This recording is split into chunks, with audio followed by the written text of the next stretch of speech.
말씀 여호와를 찬송할지로다. 목요일 추수감사절이죠. 우리가 하나님께 감사하는 것은 우리 참 선조들이 참 감사한 거에 비하면 참 많이 모자란 것 같습니다. 우리 믿음의 선진들을 보면 훨씬 어렵고 정말 열악한 환경 속에서도 감사를 했어요. 미국에 이제 그 신앙의 자유를 찾아서 건너온 사람들, 굶어 죽는 사람, 또 배 안에서 죽는 사람, 병으로 또 얼어 죽고, 그 새로 이제 와가지고 집을 지었는데 너무 엉성해서 지금처럼 단열 같은 거 있을 수도 없고 바람이 확 세니까요.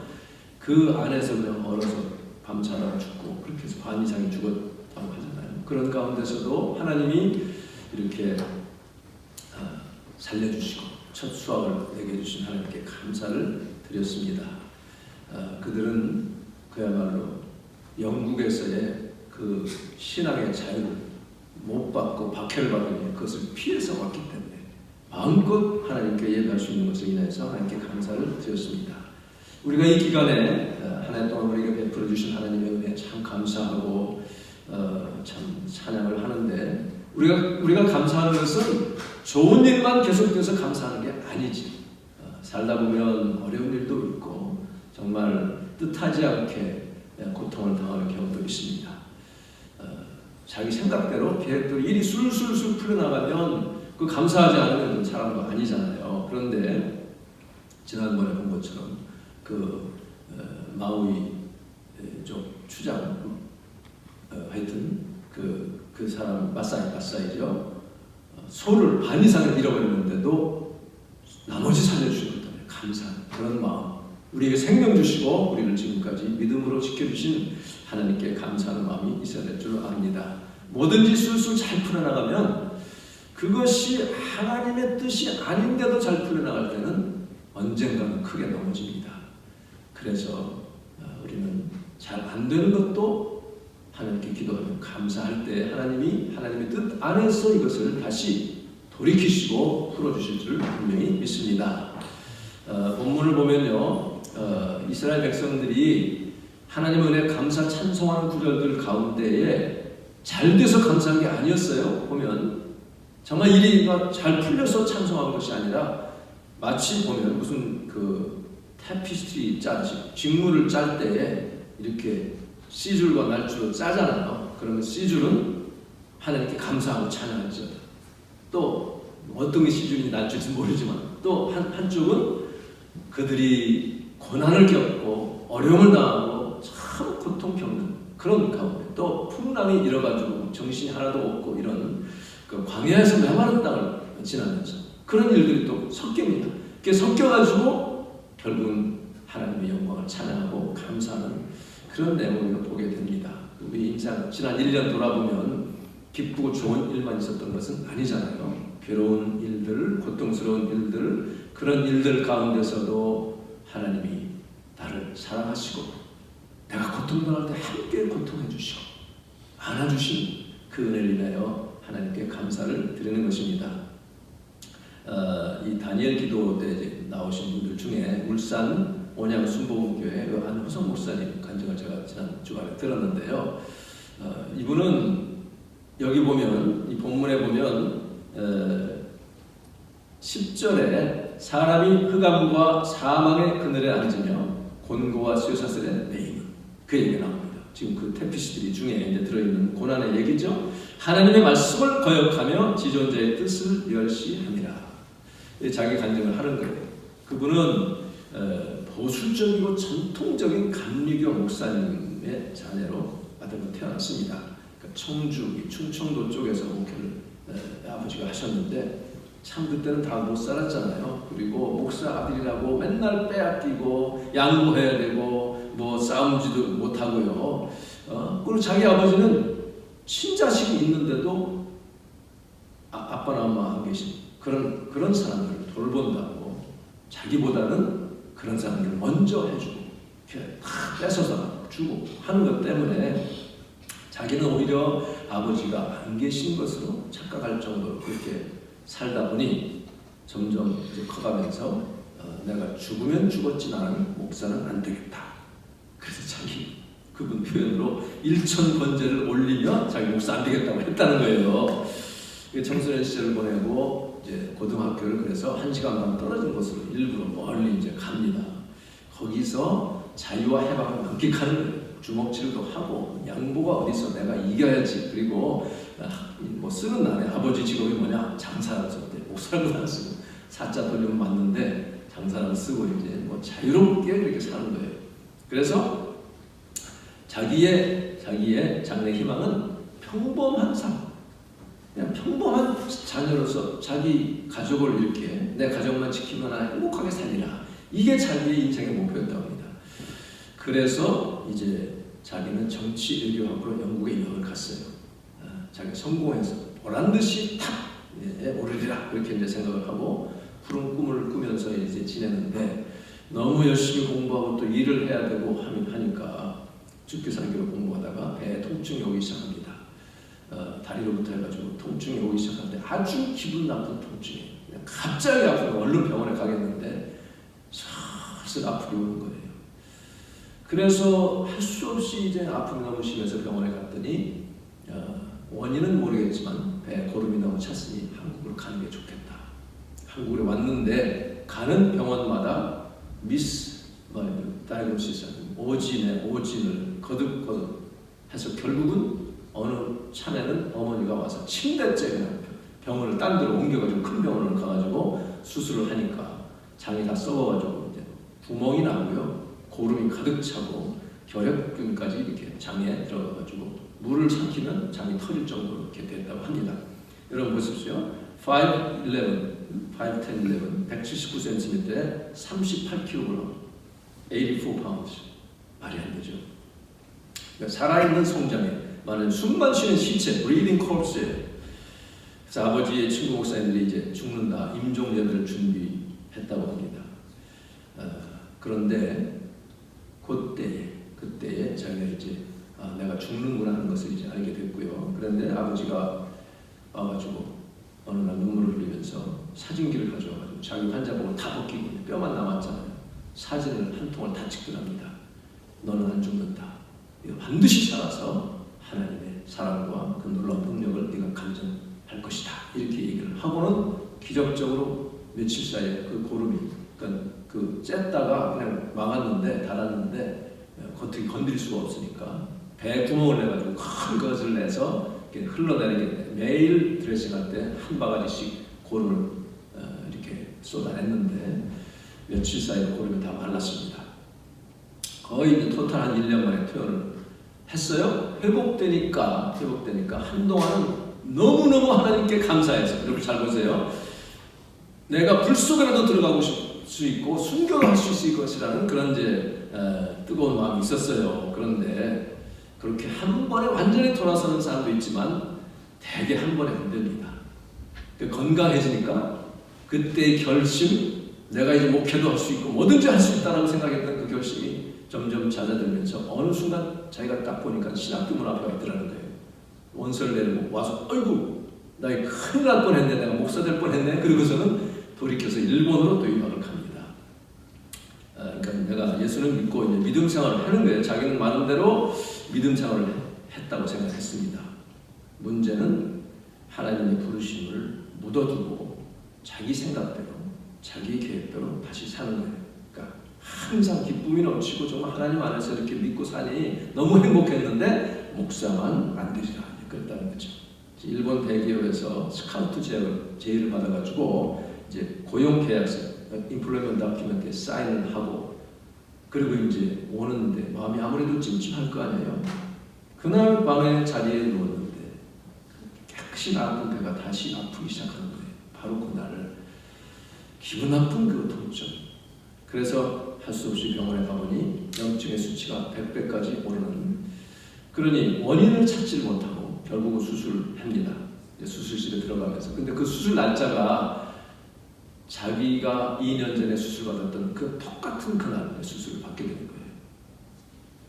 사람이 흑암과 사망의 그늘에 앉으며 곤고와 쇠사슬에 매인 이런 상태가 된 거죠. 하나님의 말씀, 지존자의 뜻을 멸시하고 자기 뜻대로 살다 보니 그래서 한 번만 주님 속아들은 셈 치고 나를 살려주시면 이제 목사가 되겠습니다 해서 이제 결국은 목사가 됐다는 얘기를 들었습니다. 여러분, 이런 어려움이 있을 때에 한 번에 바짝 엎드리고 하나님 앞에 그냥 기는 게 상책이에요. 그게 더 고생 안 하는 복 받는 비결입니다. 근데 사람들이 너무 고집이 세고 그렇기 때문에 그 분을 보니까 고집도 있게 생겼어요. 깡다구도 있게 생겼는데 어쨌든 두 번 만에 이제 완전히 돌아서서 그 어려운 순복음교회의 무덤이라고 하는 울산에 가가지고 굉장히 교회를 크게 이렇게 지금 많은 생명들을 구원하는 그런 사역을 감당하는 것을 봤습니다. 우리가 여기 보면요, 이렇게 고통을 하나님이 허락하셔서 그들의 마음을 낮추셔서 그때는 또 도우는 사람을 없게 하십니다. 그럴 때에 그 환난 중에서 여호와께 부르짖으면 하나님께 부르짖으면 은혜로우신 하나님은 또 살려주시는 거예요. 살리는 은혜를 주시는 겁니다. 우리가 이렇게 어려움을 때로는 겪을지라도 때로는 욥처럼 아무 잘못도 없는데 아무 이유도 모르고 당하는 고난도 있습니다. 또 그런가 하면 자기가 알죠. 내가 이것 때문에 이렇게 고난을 받는구나. 그럴 때 하나님은 은혜로서 우리를 건져주시는 그 하나님의 은혜에 감사와 찬양을 올리는 것입니다. 그래서 여러분이 사시면서 정말 어려움이 올 때마다 얼른 자신을 돌아보고 하나님 앞에 엎드리면 하나님께서 은혜를 부으시고, 여기 보면 어떻게 기적을 행하시냐면 보면 이 흑암과 사망의 그늘에 앉았다고 그랬는데 13절에 보면 14절에 흑암과 사망의 그늘에서 인도하여 내십니다. 끄집어내시는 거예요. 그리고 그 다음에 곤고와 쇠사슬에 매인 그 쇠사슬을 그들의 얽매인 줄을 끊으시는 그런 놀라운 주님의 은혜가 있는 것입니다. 여러분 사시면서 그런 어려움이 있을 때 하나님께서 흑암에서 건져내시고 쇠사슬을 끊어주시는 그런 은혜가 있기를 주님의 이름으로 축복을 합니다. 요엘서 2장 13절에 보면 여호와는 은혜로우시며 자비로우시며 노하기를 더디하시며 그랬어요. 그러니까 하나님께서 만일에 우리의 잘못된 대로 그대로 심판하시고자 하면 아무도 설 수가 없는 거예요. 근데 하나님의 은혜, 자비로우심, 정말 노하기를 더디하시는 그 인내심, 그런 것으로 인해서 뜻을 돌이켜서 재앙을 내리지 아니하시는 하나님이시잖아요. 그 요나가 이 말씀 가지고 또 하나님께 따졌죠. 그 니느웨, 자기네 백성들을 잔인하게 죽이고 짓밟았던 그 북이스라엘의 그랬던 그 니느웨 수도, 아수르의 수도 니느웨를 살리라 하니까 하나님이 그렇게 말씀하시니 도망갔잖아요. 그런데 결국은 하나님께서는 그를 물고기 뱃속에 집어넣으시고 죽을 뻔한 것을 또 살리셔가지고 외치게 하시는데, 요나도 상당히 고집이 센 사람입니다. 그래서 그 사명을 할 수 없이 이제 외치고 다녔는데 사흘길을 그냥 하루만 돌고서 말았는데 어떻게 되나 보자 그랬잖아요. 얘는 이제 망해야지, 망하라 이렇게 하고 이제 했는데 다 회개하니까 뭐라고 하나님께 불평합니까? 하나님, 내 이럴 줄 알았어요. 이럴 줄. 내가 그래서 안 가려고 했지 않습니까? 하면서 이 말씀을 또 똑같이 하는데 여호와는 은혜로우시며 자비로우시고 노하기를 더디하시고 인애가 크셔서 뜻을 돌이켜 재앙을 내리지 않는 하나님인 것을 알았잖아요. 그런데 왜 굳이 이렇게 정말 난 너무 억울하고 화가 나서 죽겠습니다. 어떻게 됐든 간에 정말 우리를 살려주신 하나님께 우리는 감사를 드립니다. 그가 말씀을 보내요 저희를 고치신다고 말씀하셨어요. 그 한 목사님은요, 자기가 이제 죽음 직전에 이제 목사님들이 장례 준비를 하려고 하는 그때에 아버지가 와서 옷을 다 벗기고 사진을 찍으면서 너는 안 죽는다. 너는 절대 죽을 수 없다.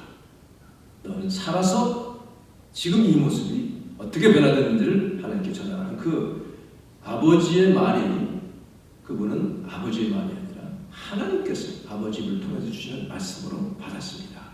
이것이 하나님의 생명의 말씀입니다. 요한복음 6장 63절에 보면 살리는 것은 영이지 육이 아니다. 무익하다 그랬어요. 그러니까 이 세상의 말, 이 세상에 돌아다니는 많은 그런 말들은 우리를 살리는 것이 못 된다는 거죠. 세상에 속한 것, 육적인 것, 우리가 이렇게 상담을 하더라도 하나님의 그 영감을 받아서 하나님의 은혜 가운데 하는 말, 해주는 말과 그럼 자기 인생 경험 가지고 또 배운 지식으로만 하는 것과는 다르다는 거죠. 내가 너희에게 이르는 말이 살리는 영이라고 했어요. 내 말은 영이지 육의 말이 아니다. 따라서 내 말은 생명이라고 했습니다. 태초에 천지를 지으신, 있게 하신 그 말씀이 지금도 우리에게 생명이요 능력의 말씀인 것을 우리는 분명히 믿습니다. 그래서 우리가 오늘 이따 광고에도 말씀드리겠지만 이 사복음서를 내일부터 읽으시라고 제가 이제 그 카톡에도 보내드렸는데요. 한 이유는 뭐냐면 이 하나님의 말씀이 우리 모든 믿음과 생활의 기초 공사가 든든해야 됩니다. 이 기초가 단단히 다져진 위에 이제 여러 가지 또 영적인 책들도 읽고 다 그렇게 하는 것이죠. 굉장히 도움이 돼요. 그런데 하나님 말씀이 기초가 제대로 되어 있지 않으면 이게 흔들리기가 쉽습니다. 여러분 저녁 8시부터 10시 사이에 가능하면 최소한 30분에서 1시간 시간을 내셔서 이 말씀을 꼭 여기 여러분 저에게 정해드리는 말씀을 읽으시고요. 그리고 제가 이제 카카오톡에 또 알려드리겠지만 5분간 녹음하는 게 있어요. 제가 이제 목사님들 팀이 이렇게 지금 우리 김진호 목사님도 같이 계시고 계신데 우리 또 90일간 성경 읽기 하는 게 있습니다. 그때 5분 읽고 올리고 그리고 또 자기 깨달은 은혜 받은 것을 또 나누고 하는 그런 것이 있는데 여러분은 그저 하루에 5분 녹음하는 이거 귀찮지만 한번 하십시오. 하시면 모든 여러분의 생각이 거기에 집중이 됩니다. 하나님의 말씀을 중심으로 해서 이건 꼭 해야지. 이렇게 혼자 하기는 힘들어요. 그러니 같이 이렇게 하나님의 말씀을 서로 나누는 가운데 생각도 삶의 모습도 주의 말씀을 중심으로 해서 살아가는 복이 있기를 간절히 바랍니다. 하나님의 말씀의 능력, 말씀의 은혜가 여러분에게 있기를 간절히 바랍니다. 시편 기자의 찬양대로 여호와를 찬양하라. 만일에 이 목사님이 자기 계획대로 그냥 됐더라면 착착 진행됐더라면 아마 이거 똑똑하니까 성공했을 거예요. 유명해졌을 거예요. 그러나 그렇게 되면 하나님의 부르심이 아니었기 때문에 그분을 통해서 구원하려 했던 많은 영혼들을 놓쳤을 겁니다. 여러분 지금 전도자 이렇게 놓고 기도하는데 여러분이 매일매일 꼭 기도하십시오. 내가 한 번 기도 빠진다고 그렇게 생각하지 마시고 끊임없이 기도할 때 하나님이 어느 순간 역사하실 것입니다. 하나님은 지금도 살아계시고 우리가 주님의 정말 뜻을 이루고 기쁘시게 하려는 그런 마음을 주님은 아셔서 우리가 구하지 않은 것까지도 우리의 필요한 것들을 채워주시는 좋으신 하나님이에요. 믿으십니까? 여러분이 정말 간절히 원하는 무엇이 있으면 먼저 하나님의 기뻐하시는 뜻을 이루고자 하는 그런 마음을 가지시고 여호와의 선하심 그 인자하신 하나님을 찬양하는 여러분 되시기를 바랍니다. 한번 저를 따라서 하겠습니다. 여호와께 감사하라. 여호와께 감사하라. 그는 선하시며 그 인자하심이 영원하니로다. 11절 여호와의 인자하심과 인생에게 행하신 기적으로 말미암아 그를 찬송할지로다. 할렐루야. 아멘. 하나님은 우리에게 오늘도 기적을 일으키시는 분입니다. 여러분 삶에 막힌 것들 하나님 찬양하고 믿음으로 나가고 하나님의 뜻을 이루고자 그렇게 하고 기도하면요 지금도 하나님은 놀라운 기적을 일으키십니다. 그런 기적이 여러분 삶에 있기를 주님의 이름으로 축복합니다.